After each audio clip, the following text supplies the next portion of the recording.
அனைத்து பண்பட்ட நல்லுள்ளங்களுக்கும் என்னுடைய இனிய பணிவான நல்வணக்கங்கள். இந்த காணொளி ஹெல்த் இஸ் வெல்த், நோயற்ற வாழ்வே குறைவற்ற செல்வம் தலைப்பில் 31வது பாகம். அந்த 31வது பாகத்துக்கு கீழே நம்ம கூட பகிர்ந்து கொள்ள போகிறது திரும்பவும், அதாவது நீரிழிவு நோயினுடைய தொடர்ச்சி தான். நீரிழிவு நோயை எப்படி நம்ம பார்த்துட்ருக்கோம், அதனுடைய தாக்கம் நம்ம மக்கள் மத்தியில் எப்படி இருக்குது, அதை நம்ம எப்படி புரிஞ்சு வச்சுருக்கிறோம். இன்னொன்று, அதில் சொல்லப்படாத விஷயங்கள், நம்ம பார்வைக்கு வராத விஷயங்கள், மருத்துவர்களாலேயும் நமக்கு இன்னும் தெரியப்படுத்தப்படாத விஷயங்கள் என்னென்ன அப்படிங்கிறத தான் இதில் நான் உங்கள் கூட பகிர்ந்து கொள்ள போகிறேன். இந்த நீரிழிவு நோய் அப்படிங்கிறதுல குறிப்பாக முக்கியமாக சொல்கிறது என்னென்னா, உடலில் உள்ள உறுப்புகள் எல்லாம் சேதமாயிரும்னு சொல்கிறாங்க. சர்க்கரையுடைய அளவு அதிகமாகும் போது உடலில் இதயம், சிறுநீரகம், கண், காது எல்லா உறுப்புகளும் சேதமடையுதுன்னு சொல்கிறாங்க. ஆனால் என்னுடைய ஆய்வினுடைய மைய கருத்துப்படி அது ஏன் உறுப்புகள் செயலிழக்குது, அது ஏன் உறுப்புகள் சேதமாகுது, செயலிழந்த போது சேதமாகுது, இறுதி கட்டத்தில் முடிவில் இந்த உறுப்புகளின் மேலும் நம்ம மீட்டெடுக்க முடியாது, உடல் அழிய வேண்டியதான், இறக்க வேண்டியதான் அப்படின்னு மருத்துவர்கள் ஏன் அப்படி சொல்கிறாங்க அப்படிங்கிறத நான் இப்போ சமீபமாக எடுத்த ஒரு ஆய்வறிக்கையில் அது என்ன அப்படின்னு பார்த்துட்டோம்னா, அந்த உறுப்பு உண்மையிலேயே செயலிழந்து போக வேண்டியது கிடையாது. அதை இந்த ஆங்கில மருத்துவத்தில் நாமெல்லாம் என்ன பண்ணுறோம்னா, சும்மா ஐயோ சர்க்கரை, நான் முன்னாடி சொல்லியிருக்கேன் தெரியுங்களா, ஐயோ சர்க்கரை வியாதி வந்துச்சு, ஐயோ சர்க்கரை அதிகமாகிடுச்சு, ஐயோ சர்க்கரை குறைஞ்சிருச்சு, சர்க்கரை ஒரு அளவில் இருக்கணும் அப்படின்னு ஒரு பயத்தை மூட்டி விட்டுருக்காங்கள. அந்த ஒரு பயத்தினால நமக்கு என்னென்னா, நம்ம என்னென்னலாம் கடந்த காலத்தில் நம்ம சாப்பிட்ருக்கோம், நம்ம நாக்கு ருசிக்கு, அப்புறம் நம்ம தொண்டையில் அப்படியே ஒரு ஏப்பம் வரும்போது, வயிற்றில் அப்படியே ஒரு செரிமானம் ஆகும்போது, அது செரிமானம் ஆகுதோ ஆகலையோ, அது ஒரு விதமான ஒரு ஒரு சுகத்துக்காக நம்ம அதெல்லாம் சாப்பிட்ருக்கோம். அதில் குறிப்பாக இந்த சாக்லேட்டு, அப்புறம் நம்ம குடிக்கிற சிகரெட்டு, அப்புறம் பீடி, புகையில, கஞ்சா, அப்புறம் அளவுக்கு அதிகமான ஆல்கஹாலு, கள்ளச்சாராயம், எரிச்சாராயம், அப்புறம் வேற என்ன சொல்கிறது, நம்ம பொது வாழ்க்கை பெரும்பாலான இடங்களை பார்த்துட்டோம்னா இந்த போதை பொருள்னு சொல்கிற மாதிரி பெத்தபென்டமைன், அப்புறம் ப்ரௌன் சுகரு, கொக்கைன்னு, அப்புறம் என்னென்னமோலாம் சொல்கிறாங்க. அதெல்லாம் பரவலாக இல்லை, ஆனால் பொதுவாக பெரும்பான்மையாக இருக்கக்கூடியது இந்த இப்போ முன்பு சொன்னது. அப்புறம் பான் மசாலா, குட்கா, அப்புறம் என்னென்ன கன்றாவியோ நம்ம அடிக்கிட்டே போகலாம். அதெல்லாம் ஏன் சாப்பிட்றாங்க, எதுக்கு சாப்பிட்றாங்கன்னு தெரியாது. சாப்பிட்லினாவே நல்லா இருக்கலாம், சாப்பிட்றதுனால உடம்பு அழுகி தான் போகுது. சாப்பிட்லின்னா உங்களால் நீங்கள் சாதாரண வாழ்க்கையை வாழலாம், நல்லா ஒரு உடலை மேம்படுத்துறதுக்கும் நல்ல உணவு பழக்க வழக்கங்கள் இருக்குது.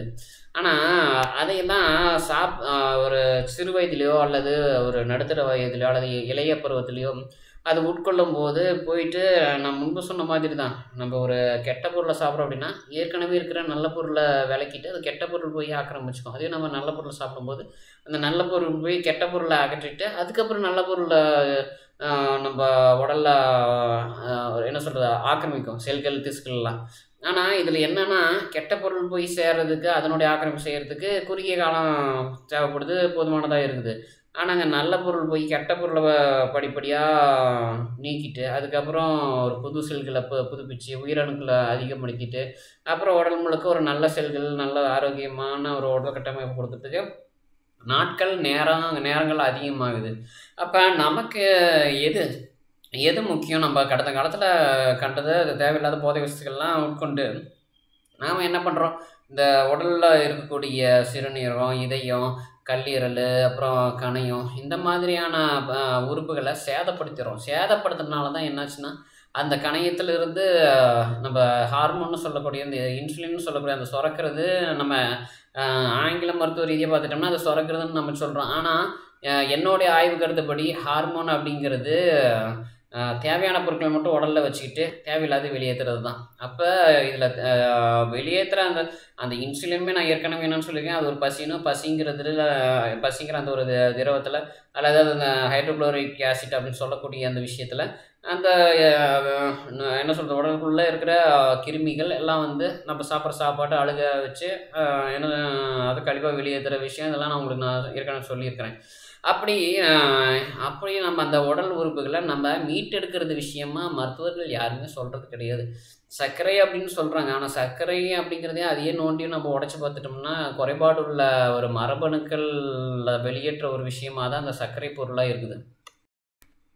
அதை நம்ம ஆங்கில மருத்துவத்தில் இந்த மாத்திரை மருந்துகளை சாப்பிடும்போது என்ன பண்ணுறோம், அந்த ஒரு என்ன சொல்கிறது, நம்ம ஊட்டச்சத்து பொருள் போய் தேவையில்லாத அனர்த்த பொருளோட ஒட்டிட்டு வெளியே வர அந்த ஒரு கூட்டமைப்பு தான், கூட்டு பொருள் தான் என்னென்னு நம்ம சொல்கிறோம், சர்க்கரைன்னு நம்ம சொல்கிறோம். ஆனால் அதை நீங்கள் மறுபடியும் கரைச்சி விட்டா என்ன ஆகும், அது நீங்கள் கரைச்சி விடலினாலும் அது இதயத்தில் போய் சுத்திகரிப்பாகி அதில் இது அனர்த்த பொருள் தனியாக வந்து ஊட்டச்சத்து பொருள் தனியாக பிரி தான் போகுது. ஆனால் என்னென்னா அந்த இதயங்கிற உறுப்பே நம்ம சேதமாகி போயிடுச்சு, குறைவான ஒரு செயல்திறன் கொண்ட உறுப்பாக போயிடுச்சு அப்படின்னா தான் நமக்கு இதய பிரச்சனையும் வரும். அப்போ நம்ம இதுக்கப்புறம் அந்த ஒரு சர்க்கரைங்கிற ஒரு வியாதி வந்ததுக்கப்புறம் நம்ம என்ன பண்ணணும், உறுப்புகள் என்னென்ன அளவில் என்னென்ன சதவீதத்தில் இருக்குதுன்னு பார்த்துட்டு அதை நம்ம மீட்டெடுக்கிறது காப்பாற்றுறதுக்கு நம்ம வேண்டியதை பண்ணணும். ஆனால் அதை பண்ண மாட்டேங்கிறாங்க. அது பண்ணுற ஒரு முயற்சியில் தான் யாருமே இறங்க மாட்டேங்கிறாங்க. ஏன்னா இறங்குனாதானே உங்களுக்கு உறுப்புகளையும் நம்ம காப்பாற்றி நம்ம உடலையும் காப்பாற்றி அந்த மனிதனை கடைசியில் நம்ம காப்பாற்ற முடியும். அப்போ சர்க்கரை வியாதின்னு ஒன்று வந்துச்சுன்னா எதுவுமே சாப்பிடாம அந்த உடலுக்குள்ளே இருக்கிற உறுப்புகளுக்குள்ளார செல்கள் திசுக்களுக்குள்ளே இருக்கிற, அதுவும் செல்கள் திசுக்கள் அப்படிங்கிறது நம்ம பரவலாக கேள்விப்படுறது. ஆனால் நமக்கு எலும்பு மஜ்ஜைக்குள்ளே இதெல்லாம் நம்ம அந்த அனர்த்த பொருள்லாம் போய் உக்காந்துருக்குது. அதை நம்ம ஏதாவது நம்ம பார்க்குறோமா, அதெல்லாம் நம்ம வெளியில் எடுக்கணும்னா நம்ம வெறும் ஊட்டச்சத்து பொருள் மட்டுமே நம்ம சாப்பிட்டுக்கிட்டு சர்க்கரை வியாதி வந்துச்சுன்னா நல்ல ஒரு பத்தியமான டயட்டு ஃபுட்டு நம்ம சாப்பிட்றது தவறில்லை, அது நல்லது. அதே சாப்பாடை நீங்கள் காலம் முழுக்க சாப்பிட்டுக்கிட்டே வரணும். நீங்கள் நிறையா சாப்பிடுங்க. சர்க்கரையோடைய அளவு அப்படிங்கிறது வேற ஒன்றும் இல்லை, அனர்த்த பொருளை வெளியேற்றிட்டு வர்றதுக்கான ஒரு அறிகுறி தான்.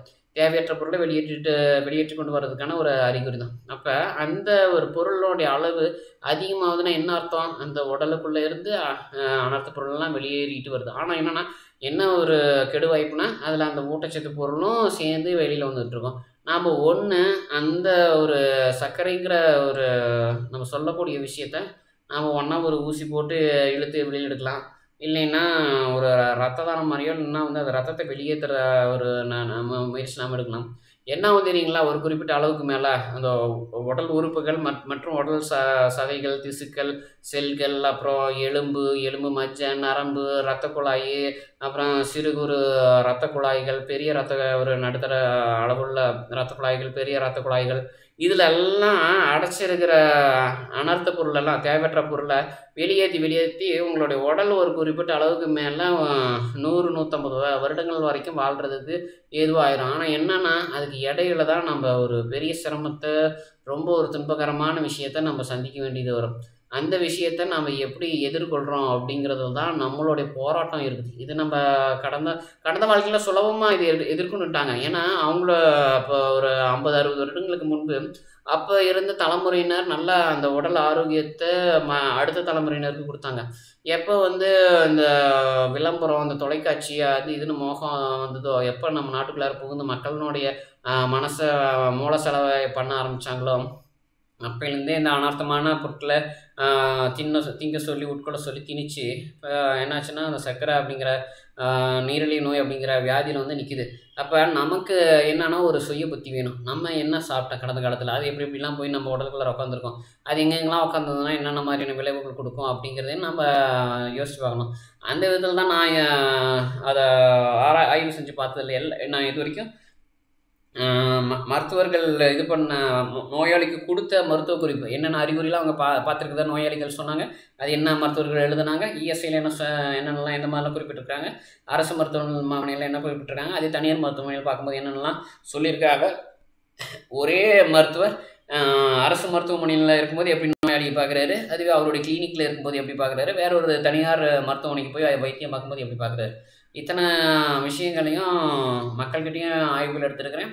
மருத்துவமனை அதாவது இதெல்லாம் நான் வெளிப்படையாக சொல்லிடுறேன், எல்லாம் திருட்டுத்தனமாக தான் எடுத்தது. ஏன்னா நேர்மையாக போய் கேட்ட போதெல்லாம் வந்து ஒரு இடத்துலையும் அறிக்கைகள் எதுவுமே எனக்கு கிடைக்கல. அதனால் அது நான் திருட்டுத்தனமாக தான் எடுத்திருக்கிறேன். அதுக்காக நான் அது வந்து நான் என்ன சொல்கிறதுன்னா, என் மேலே நீங்கள் நீதித்துறையோ இல்லை காவல்துறையோ என்ன வேணாலும் நீங்கள் நடவடிக்கை எடுத்துக்கோங்க. ஏன்னா என்னுடைய சூழ்நிலை அப்படி. மக்களை காப்பாற்றி ஆகணும். ஒரு பொய்யான சிகிச்சையோ அல்லது ஒரு பொய்யான தகவல்களையோ வந்து கொடுக்குறாங்களா இல்லையாங்கிறத பற்றி என்னோடய தரப்பில் ஆய்வு செய்யணும். என்கிட்ட பணம் காசு கிடையாது கையில். எனக்கு ஒரு உரிமம் கொடுக்கறதுக்கோ இது பண்ணுறதுக்கோ என்ன சொல்கிறது, ஒரு வாய்ப்பு ஏற்படுத்தி கொடுக்கறதுக்கோ இன்றைக்கி நம்மளுடைய அரசியலமைப்பில் ஒரு தேர்வில் ஒரு ஆப்ஷன் அப்படிங்கிறது இல்லை. ஏன்னா இந்த மாதிரியான ஒரு விஷயத்த நோண்டி இருக்கணும்னா புதுசாக ஒரு ஆள் பண்ணி ஆகணும். ஒரு புதுசாக ஒரு ஆள் பண்ணுறாங்க அப்படின்னா, ஒரு புது விஷயத்த பண்ணுறாங்க அப்படின்னா அது ஒரு வெளிப்படைத்தன்மை இருந்ததுன்னா அது சட்டப்படி குற்றம் கிடையாதுன்னு நம்ம இதில் ஜனநாயக கட்டமைப்பிலே இருக்குது. ஏன்னா இது நாளைக்கு இன்றைக்கும் சரி, நேற்று சரி, இன்றைக்கி சரி, நாளைக்கு சரி, என்னுடைய கருத்துக்கள் எதுவுமே அதாவது ஆய்வறிக்கை கருத்துக்கள் எதுவுமே யாரையும் பாதிக்கப்பட போகிறது இல்லை. அப்படி இருக்கும்போது நான் செஞ்சதில் நான் ஒரு உண்மையை சொல்லிடுறேன். அப்படி நான் பார்த்தபோது என்ன பண்ணியிருக்காங்க அந்த மாதிரியான ஒரு சூழ்நிலையில் அந்த மாதிரியான இடங்கள் வந்து தான் நான் ஆய்வு கருத்துக்கள் அறிக்கைகளை எடுத்திருக்கிறேன். அப்போ அதில் என்ன சொல்லியிருக்காங்க அப்படின்னா, மருத்துவர்களுமே சரி அல்லது நோயாளிகளுமே சரி என்ன செய்திருக்காங்க அப்படின்னா, அதாவது இந்த உறுப்புகளை நம்ம ஒரு தாக்கத்தில் இருந்து அதை நம்ம மீட்டெடுக்கணும் அப்படிங்கிற விஷயத்தை பற்றி ஆய்வு செய்வையிலிருந்து உடலில் இருக்கிற ஒவ்வொரு உறுப்புகளையும் நீங்கள் அது கெட்டுப்போன நிலையிலிருந்து அதை அதாவது கெட்டுப்போன நிலை அல்லது கெட்டு போகின்ற நிலை அதிலிருந்து நீங்கள் அதை மீட்டெடுத்துட்டீங்க, காப்பாற்றிட்டீங்க அப்படின்னா கண்டிப்பாக திரும்ப அந்த ஒரு என்ன சொல்கிறதுன்னா அந்த உடலை காப்பாற்றிடலாம் முன்கூட்டியே. ஆனால் அப்படி பண்ணுறதில்ல. ஏன் பண்ணுறதில்ல? அவங்களுக்கு அது தெரியறதில்ல. ஒரு பழக்கம், ஒரு மது அருந்துகிற பழக்கம் அல்லது புகைப்பிடிக்கிற பழக்கம் இருக்குது அப்படின்னா, புகைப்பிடிக்கிற பழக்கத்தினால கல்லீரல் அப்படியே ஒரு பஞ்சு மாதிரி இருக்கிற அந்த கல்லீரல் அப்படியே படிப்படியாக அந்த கறி சேர்ந்து அதுக்கப்புறம் முழுமையாக அது சுத்தமாக செயலிழந்ததுக்கப்புறம் அவங்க இறக்குறத தவிர வேறு வழி இல்லை அப்படின்லாம் சொல்கிறாங்க. ஆனால் அது முன்கூட்டியே நம்ம ஒரு ஸ்கேன் மூலமாகவோ எக்ஸ்ரே மூலமாகலாம் பார்த்து அவங்கள நீங்கள் இந்த சாப்பாடு எடுத்துக்கோங்க, இதை இல்லைன்னா அவரை மருத்துவமனையே தங்க வச்சு அந்த ஒரு கல்லீரல்லேருந்து அந்த கரியணுவை நம்ம படிப்படியாக வெளியேற்றுற மாதிரி அதுக்குரிய உணவு பழக்கத்தை நம்ம கொடுத்து ஏதாவது ஒரு சிறுதானியமோ அல்லது ஒரு நார்ச்சத்து இருக்கக்கூடியதோ அதெல்லாம் கொடுத்து அவரை நம்ம மறுபடியும் மீட்டெடுத்துடலாம் அப்படிங்கிற விஷயத்தை பற்றி சிந்திக்கிறது இல்லை. அதனால் ஏன்னா பெரும்பாலும் எப்படி இருக்குன்னு பார்த்துட்டிங்கன்னா, ஒரு நல்ல விஷயத்த சொல்லலான்னு போனால் அதை வந்து கேட்காம அவங்க அதை உதாசீனப்படுத்திட்டு போகிற மக்கள் தான் அதிகமாக இருக்கிறாங்க. அதனாலேயே மருத்துவர்களால் என்னென்னா அழிய போகிற ஒரு உடலை வந்து காப்பாற்ற முடியறதில்ல. இப்போ நானே வந்து எடுத்துக்கிட்டேன்னா, முதல்ல நாமக்கல் அரசு மருத்துவமனை போகும்போது அதில் 538 சர்க்கரையோடைய அளவு சொன்னபோது நான் அவங்களோட பேச்சு நம்பலாம், நான் அங்கேருந்து வெளியேறிட்டேன்.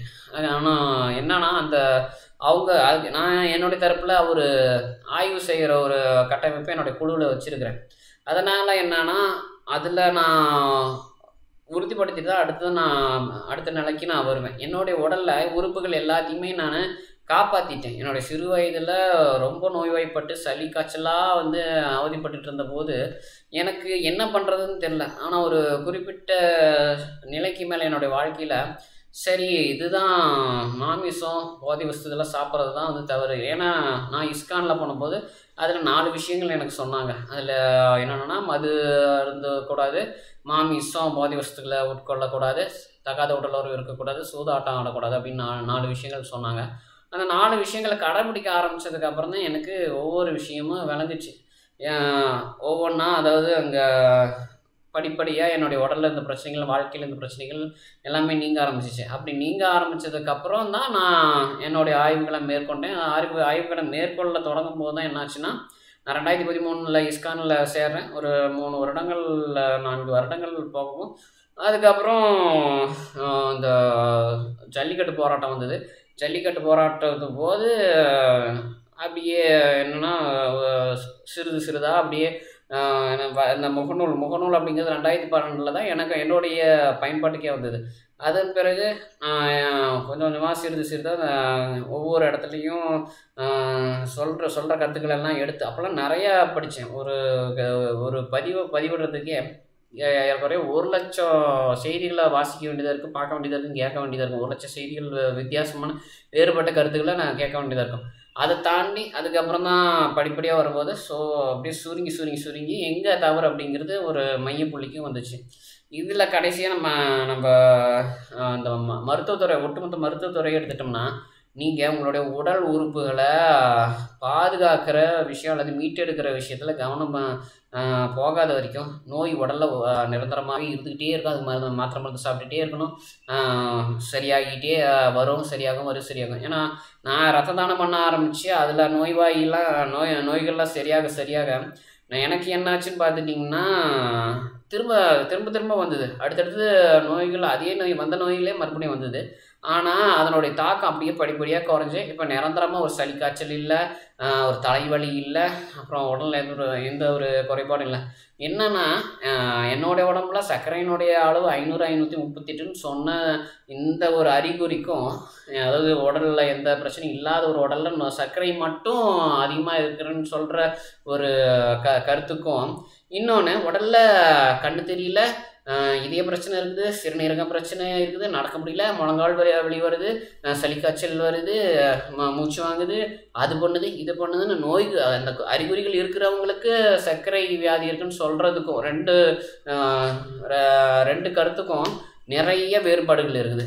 காரணம் ஏன்னா அந்த அறிகுறிகள் இருக்கிறவங்களுடைய உடலில் அந்த சர்க்கரையோட அளவு காமிக்கிறதுக்கான காரணம் என்னென்னா அனர்த்த பொருட்கள் அதிகமாக இருக்குது. அனர்த்த பொருட்கள் அதிகமாக உடலுக்குள்ளார எல்லா உறுப்புகள்லேயும், ரத்தத்துலேயும், சதைகள்லையும், திசுகள்லையும், நான் சொன்ன அத்தனை பாகங்கள்லேயும் நிறைய இருக்குது.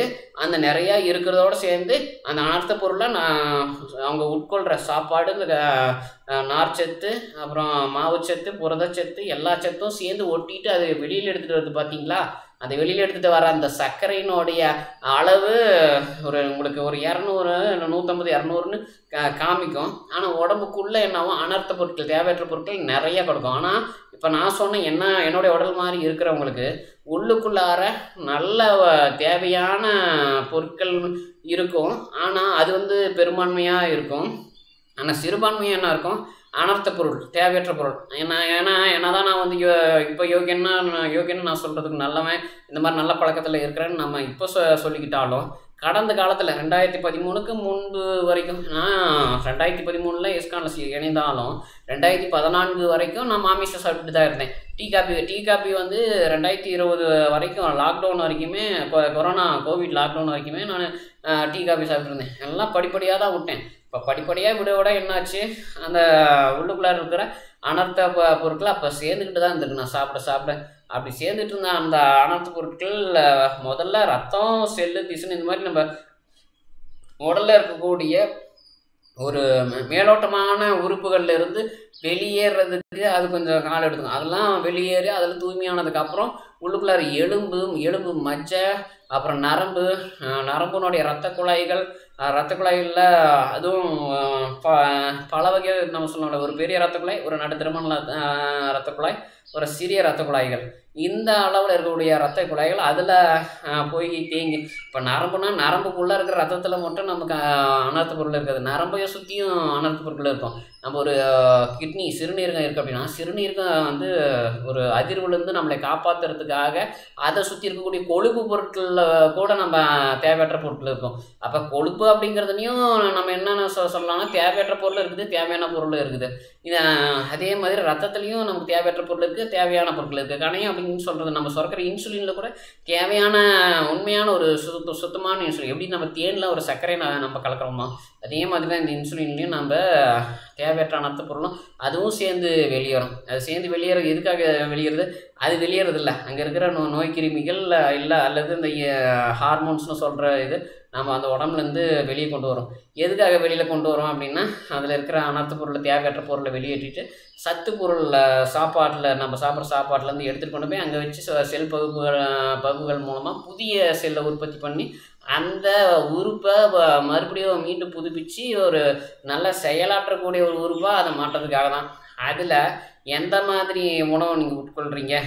எனக்கு உடம்பு நல்லது, எங்கள் பாட்டி சொல்லியிருக்காங்க, அப்பத்தா சொல்லியிருக்கிறாங்க, அப்பூச்சி சொல்லியிருக்காங்க, அம்முச்சி சொல்லியிருக்கிறாங்க, ஆயா சொல்லியிருக்கிறாங்க, அப்பா சொல்லியிருக்கிறான், ஆத்தா சொல்லியிருக்கிறா, என்ன சொல்கிறது, இன்னும் மாமா சொல்லியிருக்கிறான், அத்தை சொல்லியிருக்கிறான், அவங்களாம் சொல்லியிருக்கிறாங்க, நீங்கள் மட்டன் நல்லா சாப்பிடுங்க, உடம்புக்கு தெம்பு அப்படின்லாம் சொல்லியிருக்காங்க. அதே மாதிரி சிக்கன் சாப்பிட்டா நல்லா தோல்லாம் பளபளப்பாக இருக்குன்னுலாம் சொல்லியிருக்காங்க. அப்படின்னா அதில் எல்லாமே அனர்த்த பொருள் தான். மாமிசம் பொறுத்த வரைக்கும் அனர்த்த பொருள் தான். அது 6 மாதத்துக்கு ஒருக்கா சாப்பிடுங்க. அதுவே உடலுக்கு நல்லதான், நாக்குக்கு ருசியாகவும் போய்க்கும், உடலுக்கும் தேவையான அளவு. அதுவும் எதுக்காக அந்த மாமிசம் உள்ளே போய் என்ன வினையை பண்ணும் அப்படிங்கிறது நானும் சொல்லிடுறேன். அந்த மாமிசம் உங்களுடைய இறைப்பைக்கு போயிடுச்சுன்னா ஏற்கனவே உங்களுடைய உடலுக்குள்ளே இருக்கிற அனர்த்த பொருள்லாம் என்ன நினச்சிக்கோ அப்படின்னா, அந்த பூஞ்சை, குறிப்பாக பூஞ்சை, அந்த பூஞ்சை என்ன நினச்சிக்கணும், ஆகா நம்ம இனத்தை அங்கே வந்துட்டான், நம்ம அவங்க கூட போய் சேர்ந்தோம்னா நம்ம இனப்பெருக்கம் பண்ணி நம்ம நல்லா இருக்கலாம் அப்படின்னு சொல்லிட்டு அது உடலுக்குள்ளே இருந்து நேராக இறைப்பையில் இருக்கிற அந்த ஒரு சிக்கனோ இல்லை மட்டனோ நீங்கள் சாப்பிட்றீங்கன்னா அதில் அதனோட இனப்பெருக்கம் செய்கிறதுக்கோ அதோட கூட்டு சேர்ந்து வேறு ஏதாவது வேலை செய்கிறதுக்கோ இணைஞ்சிடும். ஆனால் உங்களுடைய உடல் எப்படி இருக்கணும் அப்படின்னா, ஒரு 90% டிஎன்ஏ மரபணு கட்டமைக்கப்பட்டதாக இருக்கணும். ஆனால் உடல் ஒரு 65% 75% மரபணுக்களால் கட்டமைக்கப்பட்டிருக்குது. ஆனால் அந்த நேரத்தில் நம்ம மாமிசம் சாப்பிட்லாம். நீங்கள் 6 மாதத்துக்கு ஒருக்கா சாப்பிட்டாலும் உங்களுக்கு மரபணு கட்டமைப்பு ஒரு குறிப்பிட்ட சதவீதத்தில் இல்லை, 90% இல்லை அப்படின்னா அந்த ஒரு மாமிச உணவு அதில் இருக்கக்கூடிய பகுப்படாத கொழுப்புன்னு சொல்கிற கொலஸ்ட்ராலு நேராக உங்களுடைய இந்த பிளாஸ்மா ஜவ்வை தாண்டிட்டு கிழிச்சிட்டு, அது எப்படி அதை பிளாஸ்மா ஜவ்வை தாண்டும்னா அதுக்கு உதவி பண்ணுறதுக்குன்னே இந்த பூண்டு வெங்காயம் இருக்குது. அந்த பூண்டு வெங்காயத்தை போட்டு திங்கன்னு சொல்லி தோணும். அந்த பூண்டு வெங்காயம் போய் வெங்காயத்தை சாப்பிட்டோம்னா அந்த பிளாஸ்மா ஜவ்வனுடைய ஒரு தொலையை நல்லா பெருசு பண்ணி அந்த கொழுப்பு பொருளை உள்ள ரத்தத்தில் போய் கலக்க வச்சு, அப்புறம் உடலில் இருக்கிற எல்லா நீங்கள் ஒரு துகளில் ஒரு துண்டு நீங்கள் மாமிசம் சாப்பிட்டானா அந்த ஒரு துண்டில் இருக்கக்கூடிய எல்லா கொழுப்புமே உங்கள் உடல் உறுப்புகள் எல்லாத்துக்குமே போயிடும். நீங்கள் அதனால் இந்த டிஎன்ஏவுடைய கட்டமைப்பு வச்சு தான் நீங்கள் மாமிசம் சாப்பிட்லாமா இல்லையா, மாமிசத்தினுடைய வினை உங்களுக்கு இறைப்பையில் ஒரு நல்ல வினையை கொடுக்குமா அல்லது ஒரு கெட்ட வினையை கொடுக்குமா அப்படிங்கிறதே நம்ம சொல்ல முடியும்.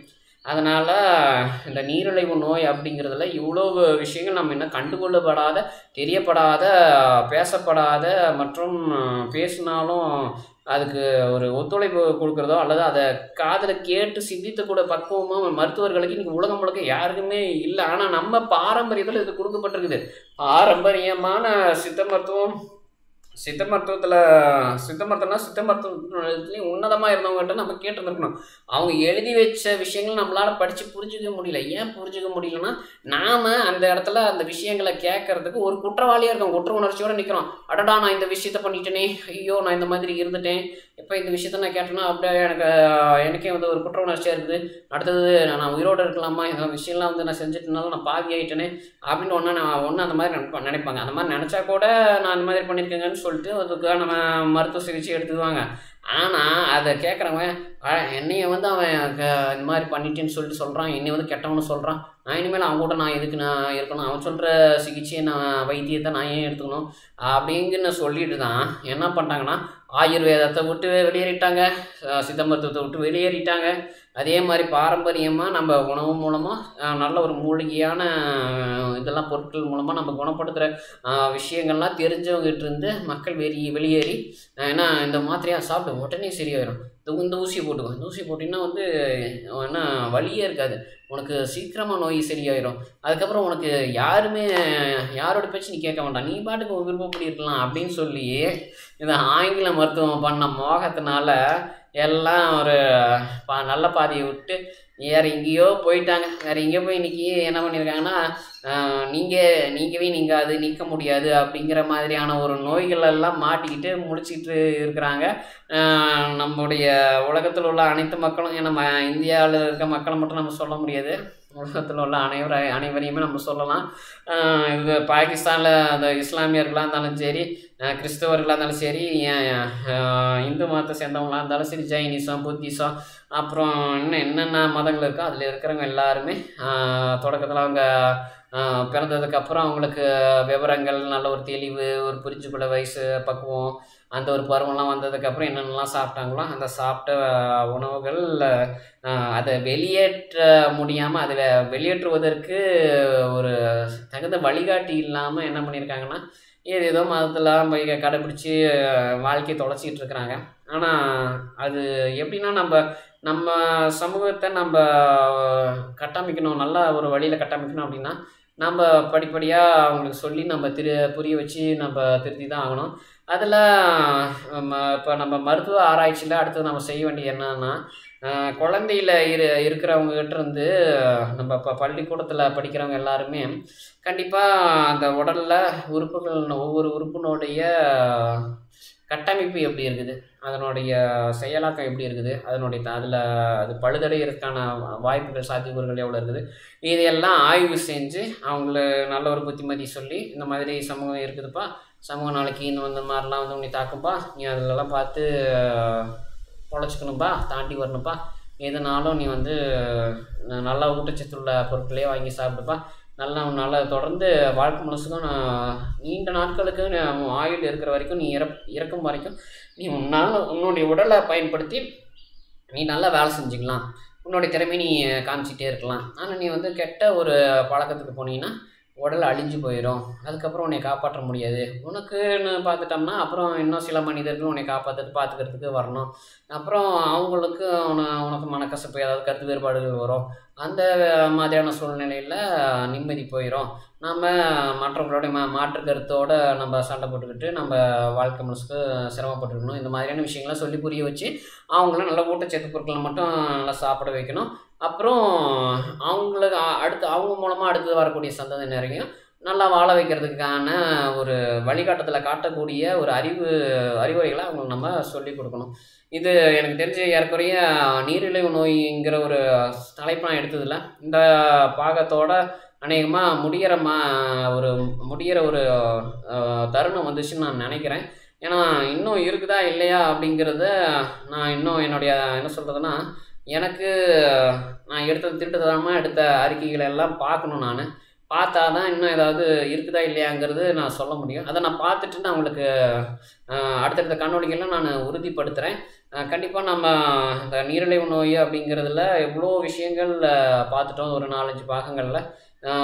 இது சாதாரண மக்கள் பார்க்குறவங்களுக்கு புரியுதோ இல்லையோ, கண்டிப்பாக நம்ம என்னுடைய காணொலியை தொடர்ந்து எடுத்து ஆய்வுக்கு உட்படுத்திகிட்டு இருக்கிற நம்ம இந்திய அரசுக்கு நல்லாவே தெரியும்.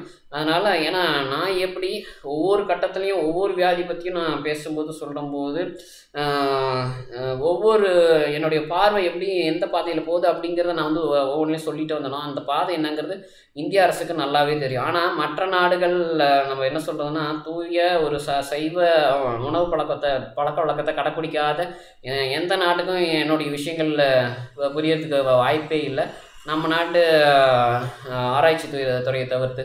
என்னுடைய இந்த காணொளி கண்டிப்பாக இதையுமே என்ன பண்ணணும்னா 60 வயது அல்லது 70 வயதுக்கு மேற்பட்டவங்க பாருங்கள். குறிப்பாக மருத்துவத்துறையில் இருக்கிறவங்க அனைவருமே பாருங்கள். பார்த்தீங்கன்னா தான் உங்களுக்கு ஒரு தெளிவாக ஒரு விஷயம் விளங்கும். அப்படி என்னுடைய காணொளி பார்க்கலின்னா உங்களுக்கு நீங்கள் மருத்துவத்துறையில் நீங்கள் நீண்ட நாள் வந்து மக்களினுடைய ஒரு பிரச்சனைகளை தீர்த்து வைக்கிறதுக்கான ஒரு மருத்துவராக இருக்க முடியாது. திரும்ப ஒரு சிலர்கிட்ட நல்ல மருத்துவர்னு பெயர் வாங்குவீங்க, மற்ற சிலர்கிட்ட போலியான மருத்துவர்னு சொல்லி பெயர் வாங்குவீங்க. இந்த மாதிரியான ஒரு விஷயம் தொடர்ந்து நீடிச்சுக்கிட்டே தான் இருக்குது. அதெல்லாம் மாறணும். மருத்துவர்கள் அப்படின்னா இந்த மாதிரி என்னுடைய ஆய்வு கருத்துக்களுடைய விஷயங்களை எடுத்து படித்து பார்க்கணும், கேட்டு பார்க்கணும், அதை ஆய்வு பண்ணி பார்க்கணும். அதுக்கப்புறம் அது மக்கள்கிட்ட அதெல்லாம் அவங்கக்கிட்ட சோதனை பண்ணி பார்க்கணும். அப்படிலாம் வந்து பண்ணி பார்த்தீங்கன்னா தான் உங்களுக்கு ஒரு எல்லாருக்கிட்டையும் இல்லைனாலும் 100% இல்லைனாலும் ஒரு குறைஞ்சது ஒரு 80, 85 இல்லை 90% வரைக்கும் வந்து நல்ல பேர் வாங்க முடியும்னு இந்த காணொளி மூலமாக நான் சொல்லிக்கிறேன். கண்டிப்பாக இது லைக் பண்ணுங்கள், கமெண்ட் பண்ணுங்கன்னு, ஷேர் பண்ணுங்கன்னு என்னால் நான் அது உறுதியாக சொல்ல முடியாது. ஆய்வுக்கு உட்படுத்துங்க, மறக்காமல் ஆய்வுக்கு உட்படுத்துங்க. என்னையே கூட நீங்கள் நோண்டி கேள்வி கேளுங்க.